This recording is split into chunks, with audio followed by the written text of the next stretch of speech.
The Stalker Next Door, a Teen's Nightmare. It was a normal Tuesday morning in sunny California when Matthew Miller's phone rang, the sound slicing through the quiet of his home office. Ring, ring, it sounded again. He wiped his hands on a towel and picked up the phone. The voice on the other end made his heart seize. "Matthew," said his mother, Karen, her voice trembling just enough to make his stomach knot. "Can you come back to town? Your father, he doesn't have much time. The doctor says 2 months at most." Matthew's chest tightened. Mr. Joe Miller had been battling stage 3 colon cancer for years, enduring treatments that had grown weaker against the relentless disease. Chemotherapy had failed him, and now there was nothing left. He swallowed hard, his mind racing.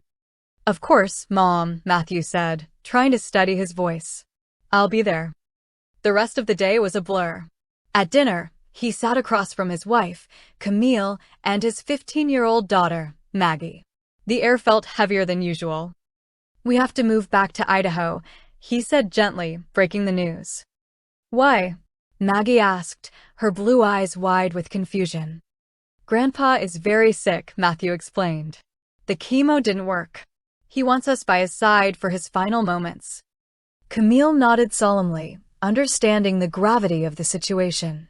"We leave Saturday," Matthew said firmly, knowing the logistics would be challenging. Maggie sank into her chair, her mind already wandering to friends and memories she would have to leave behind. "I don't want to leave California," she whispered, almost to herself. Packing began immediately, each item a small reminder of the life they were leaving behind. Clothes, photos, keepsakes, everything had to be sorted and organized. By Friday night, the house was quiet, save for the occasional sigh from Maggie as she folded her favorite shirts. On Friday evening, Maggie's friends organized a farewell party. Their laughter mixed with tears as neighbors and friends gathered in the backyard. String lights flickered in the warm California air, casting a soft glow over the bittersweet scene. Nora, the neighbor, approached Camille. "Where are you guys going?" she asked. "Stanley, Idaho," Camille replied with a polite smile. "We have family there." "Oh, that's amazing. What a beautiful place," Nora said, her eyes reflecting both curiosity and sympathy. Maggie hugged her friends tightly, trying to memorize every face, every scent of the night. They danced, laughed, and cried, sharing memories of sleepovers, beach trips, and school days. By the time the party ended, she felt a mix of gratitude and sadness. Saturday arrived quickly.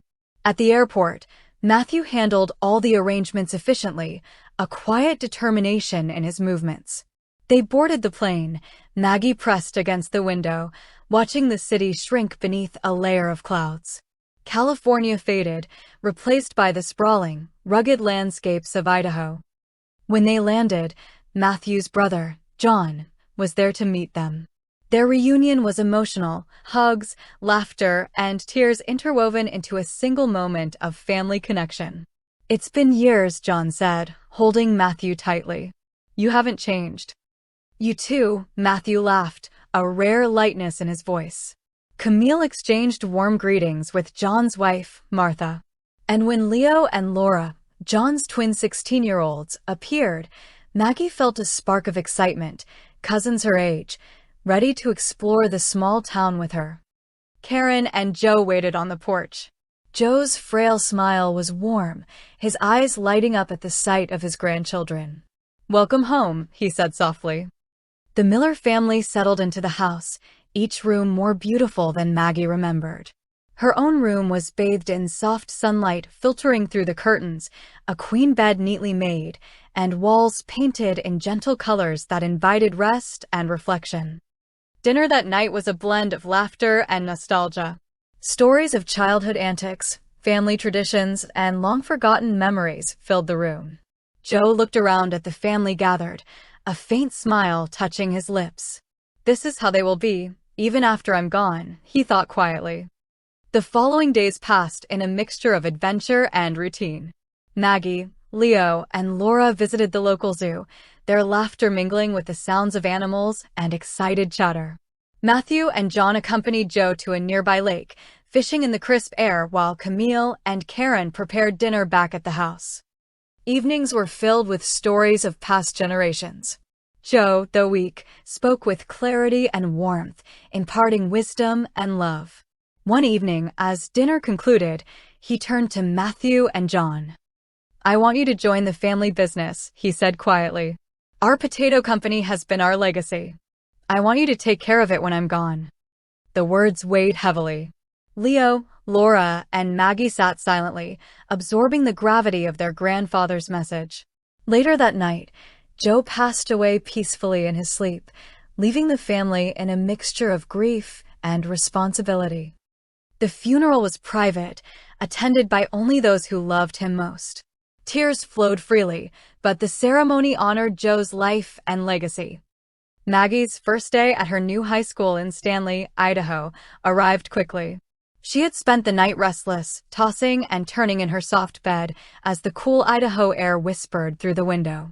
California seemed like a lifetime ago, and her heart beat nervously at the thought of facing a new school, new classmates, and a new life. Camille had prepared breakfast, trying to keep the mood light, but even her gentle smile couldn't erase Maggie's anxiety. "Remember," Camille said, setting a plate of pancakes in front of her daughter, "be yourself. You'll make friends, just give it time." Maggie nodded silently, gripping her fork as if it could anchor her to courage. When she walked into the school, the hallways were bustling with students laughing, talking, and hurrying to their classes. Maggie's heart pounded, but she took a deep breath and followed the guidance counselor who introduced her to the class. "Class, this is Maggie Miller. She's new and she'll be joining us for the rest of the year. Please make her feel welcome." A few heads turned. Whispers rippled through the room. Maggie noticed a boy sitting near the back, adjusting his glasses nervously, his eyes flicking toward her with curiosity. He would soon become an important part of her life, but for now, she only noticed that people seemed genuinely welcoming. Laura and Leo, her cousins, were popular among the students. Laura approached Maggie immediately. "Hey, I told everyone you were coming. You're going to love it here," she said, linking her arm with Maggie's.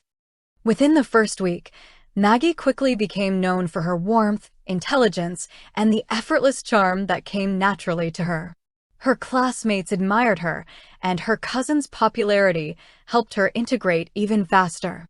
Boys found themselves glancing her way, captivated by her expressive blue eyes and the gentle confidence she carried. One boy, Ken Bolton, a nerdy yet intelligent student whose parents lived across the street, took a particular interest in her. He was kind, helpful, and always seemed to be nearby when she needed assistance. Over time, a quiet friendship developed between them, one that seemed innocent and harmless, at least at first. Maggie's school days were filled with homework, cheerleading practice, and gradually forming bonds with classmates. She discovered her love for reading, painting, and helping her cousins with community projects. Life, though different from California, began to feel manageable and even promising. Meanwhile, Matthew and John took over Joe's potato business. The operation was larger than Matthew had imagined, with employees loyal to the family legacy. Camille helped by organizing accounts and maintaining the household. Karen's presence remained a steady support, especially for Maggie, who often sought solace in her grandmother's gentle wisdom. By her sophomore year, Maggie had fully adapted to her new environment. Her grades were excellent, her social life vibrant, and she was thriving in the cheerleading squad. It was during this period that a boy named Brandon, who had recently moved from Michigan, entered her life. Brandon was charismatic, kind, and instantly formed a bond with Maggie. Their friendship blossomed into something deeper, and soon he asked her to be his date for prom. Maggie's heart leapt with excitement. She hadn't expected to feel this way so soon. Ken, the ever-loyal friend, listened as Maggie shared the news. Though he felt a pang of jealousy, he masked it with a smile. "I'm happy for you," he said sincerely. "You deserve to be happy." Prom preparations were filled with laughter, shopping trips, and late-night planning sessions. Maggie selected a stunning red dress, had her hair and nails done, and felt a thrill of anticipation. The night of the prom was magical. The gymnasium shimmered with lights and decorations, and as Brandon and Maggie entered, they were crowned king and queen of the night. But happiness was fleeting. Just days after the prom, tragedy struck. Brandon was found brutally murdered, disemboweled in his car. The news shattered Maggie's world. Tears blurred her vision as she tried to comprehend the horror, and Ken remained her steadfast support, offering comfort where he could. The town of Stanley was shaken. Maggie's grief was profound, yet she relied on the love of her family, Camille, Matthew, and Karen, to navigate the first of many emotional storms that would come in the years ahead. A year had passed since Brandon's tragic death. Maggie had grown taller. Her blue eyes carried both wisdom and a quiet sadness, a reflection of the trauma she had endured.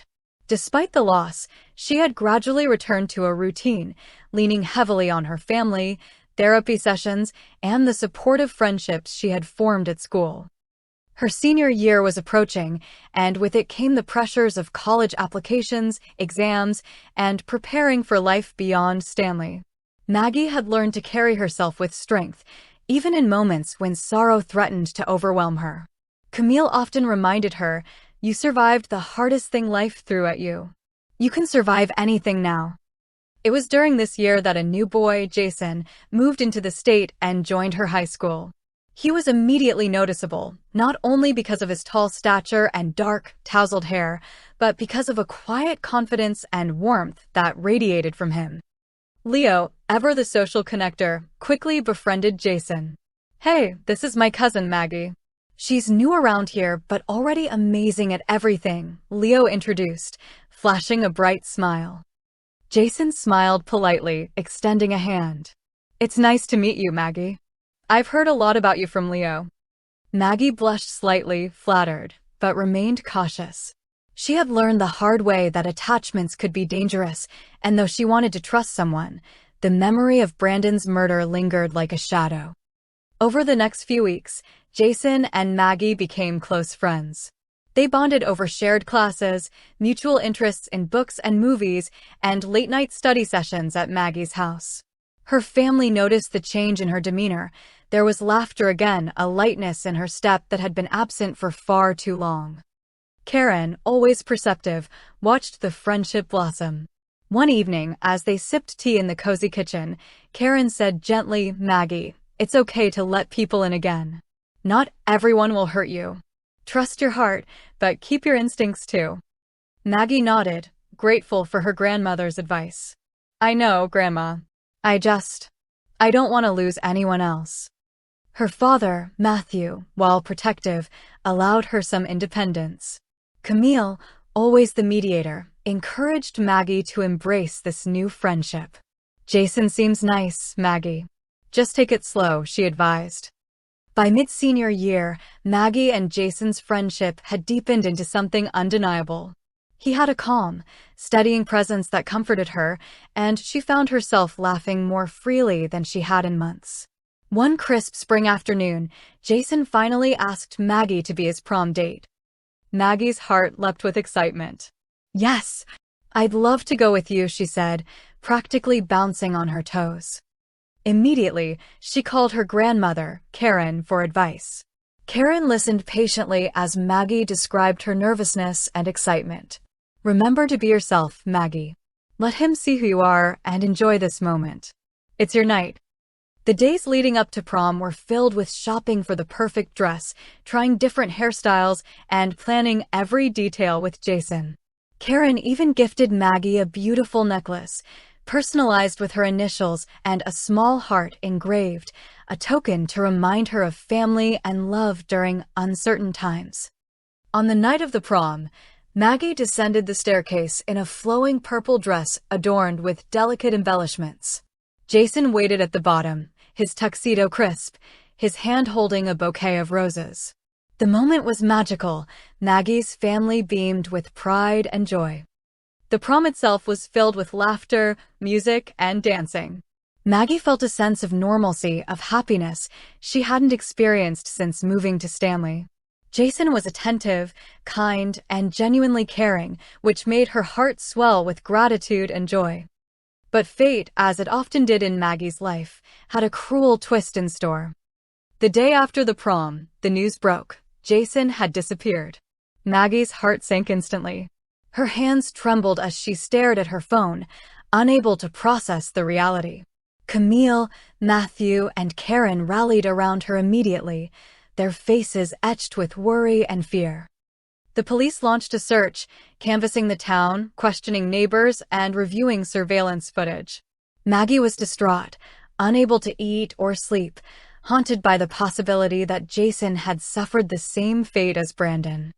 Days later, a local woman walking her dog discovered a body in a remote area. The authorities confirmed the unthinkable. It was Jason. Maggie's world shattered again. She cried uncontrollably, held close by her family and cousins, the grief raw and suffocating. Inspector Mark Manson visited the Miller household to speak with Maggie. "Do you know anyone who might have wanted to hurt Brandon or Jason? Anyone who had a reason to target you?" he asked gently. Maggie shook her head, her voice barely audible. "No, I don't understand. They were good people. Why would anyone?" It became clear that the situation was far more sinister than anyone had anticipated. Jason's death, like Brandon's, bore signs of brutality and deliberate malice. The town of Stanley was gripped by fear, and Maggie, once again, was caught in the eye of a storm she couldn't control. It started as a normal Saturday morning. Maggie had planned to spend the day studying at home and relaxing after the chaos of Jason's death. But beneath the calm surface, danger was already lurking. Ken Bolton, the seemingly nerdy, quiet boy who lived across the street, had been watching Maggie from the moment she moved into Stanley.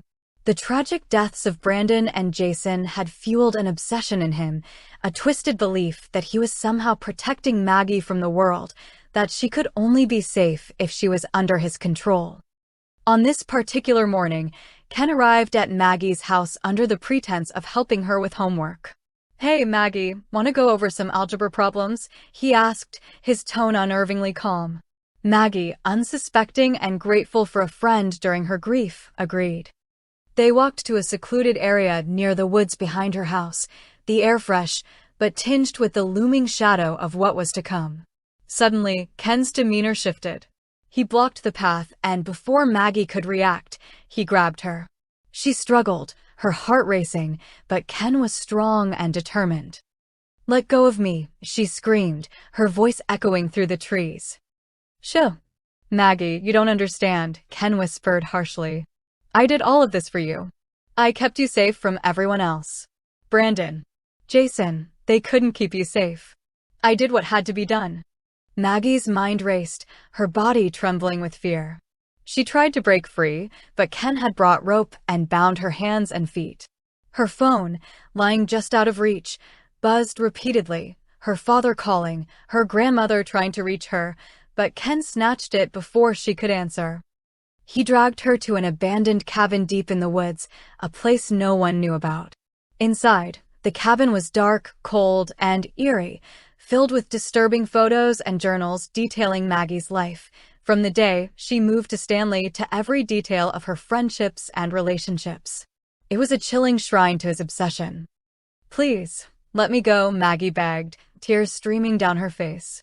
"I haven't done anything to you." "You don't understand," Ken sobbed, his face twisted with emotion. "I love you, Maggie. You're mine. I've been protecting you from everyone who could hurt you. And now I need you to stay with me forever." The realization hit Maggie like a lightning bolt. This was the boy who had always seemed quiet and harmless. He was the one behind Brandon and Jason's deaths. The murderer had been in plain sight all along.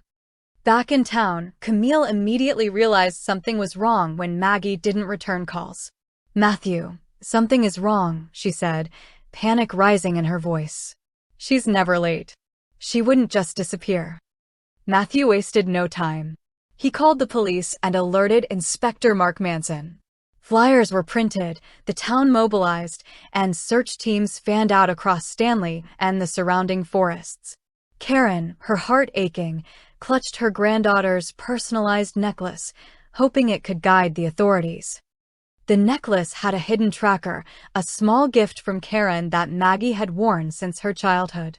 As soon as the police activated the device, they had a signal pointing deep into the woods. "Sir, we have a trace.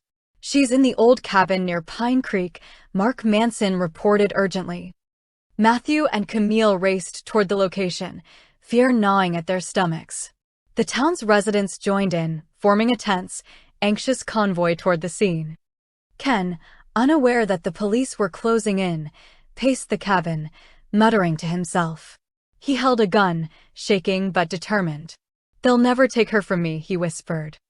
The sound of sirens and voices outside finally broke the tension. Ken panicked, his grip on the gun tightening. "I won't let you take her," he shouted.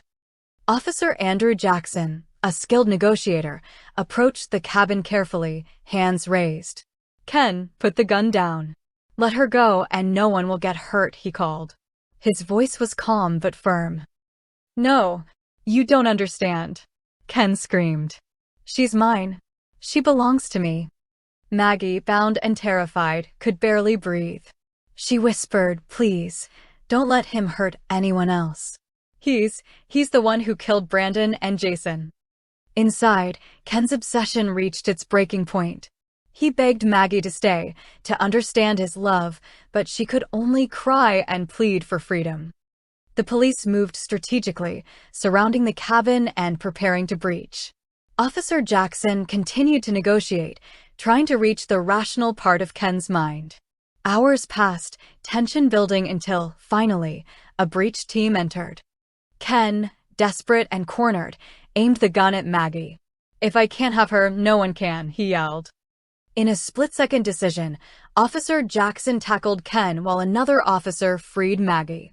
The gun discharged harmlessly into the floor, and Ken, realizing the end had come, turned the weapon on himself. A deafening silence followed the shot.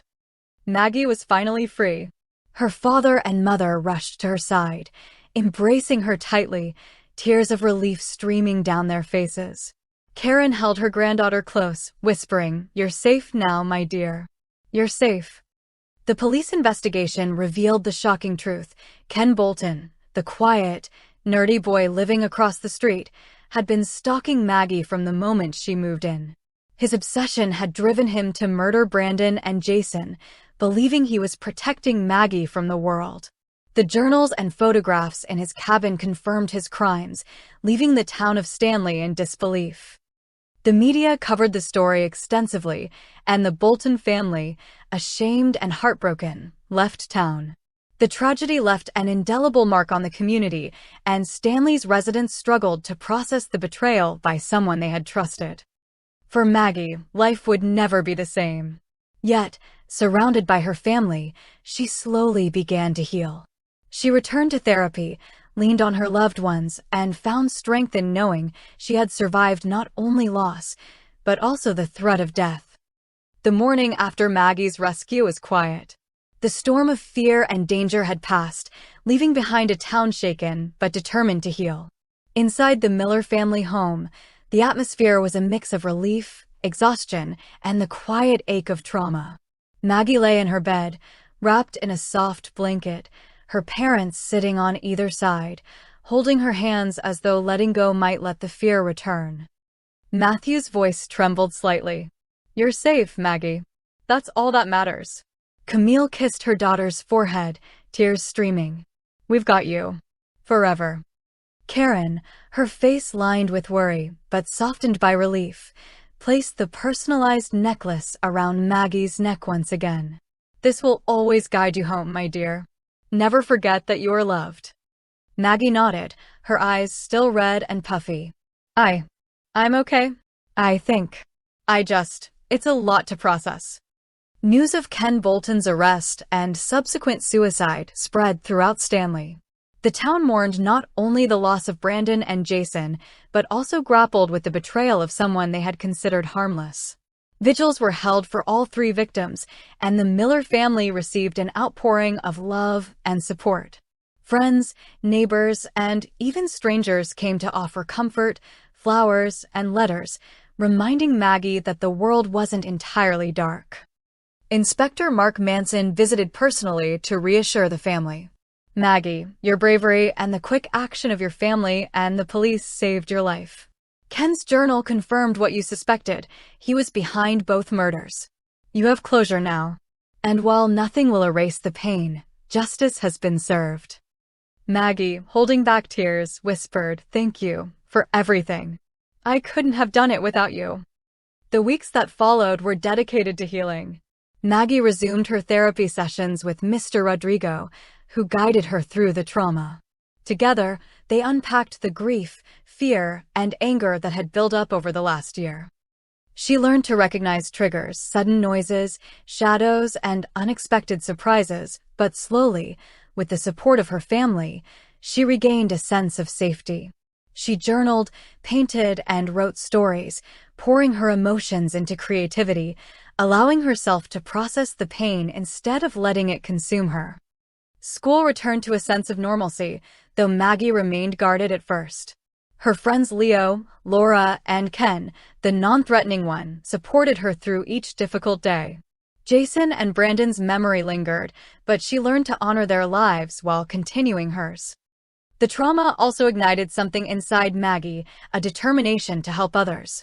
Inspired by her experience, she started a local advocacy group for victims of stalking and violence, working with schools and the police to raise awareness. Her speeches, heartfelt and sincere, moved many in the community, and she slowly became a symbol of resilience. Her relationship with her family strengthened like never before. She spent afternoons with Karen baking and sharing stories, weekends with Matthew and Camille exploring the outdoors, and evenings with Leo and Laura laughing and joking, reclaiming the innocence stolen by fear. Time passed, and the scars of trauma slowly transformed into lessons of strength. Maggie graduated from high school with honors, her name called on stage with pride and applause. Camille and Matthew beamed, proud of their daughter who had endured so much yet never gave up. Karen, her eyes glistening, whispered, "That's my granddaughter." Maggie's future seemed bright again. She received a scholarship to a prestigious university, allowing her to pursue a career in psychology and criminology, driven by her desire to help others who had faced similar horrors. She promised herself she would make a difference, turning the darkness she endured into light for others. The Miller family continued to live close to each other, their bonds stronger than ever. Matthew and John successfully ran the family potato business, while Camille focused on her community work and Maggie's emotional recovery. Karen, now older but vibrant, remained the pillar of wisdom and love, guiding everyone with gentle advice and warmth. They celebrated holidays, birthdays, and milestones together, each gathering a reminder of survival and love. The trauma of the past year never fully disappeared, but it no longer defined them. Instead, it became a chapter in a story of resilience, family, and courage. One evening, Maggie sat on the porch of her home, looking out over the hills of Stanley, Idaho. The sunset painted the sky in hues of orange, pink, and purple, a serene reminder that beauty still existed in the world. Karen joined her, offering a cup of tea. "You've grown so much, Maggie," Karen said softly. "Stronger than I ever imagined." Maggie smiled, a deep, genuine smile, one that had survived loss, trauma, and fear. "I guess I had to. And I had all of you to help me." Karen nodded, squeezing her hand. "And we always will." The wind rustled through the trees, carrying the quiet reassurance that life, though unpredictable and sometimes cruel, could also be gentle, full of love and full of hope. Maggie breathed deeply, feeling the weight of the past year lift slightly, replaced by a sense of purpose and a future waiting to be lived. Years later, Maggie looked back on her teenage years and the tragedies she had faced. She had graduated college, become a successful counselor, and dedicated her life to protecting and supporting those who had been through violence or loss. The town of Stanley slowly healed, remembering the victims, but also celebrating the survival and resilience of those left behind. Maggie often returned to the woods where she had once been held captive, not in fear, but in reflection, a testament to her courage. And those scars remained, both visible and invisible. They reminded her of what she had endured and overcome. Maggie had been tested by unimaginable tragedy, but she emerged stronger, wiser, and more compassionate than ever before. Her story became one of courage, love, family, and hope, a story that would inspire not just the town of Stanley, but anyone who learned of the girl who survived the darkness and chose to shine.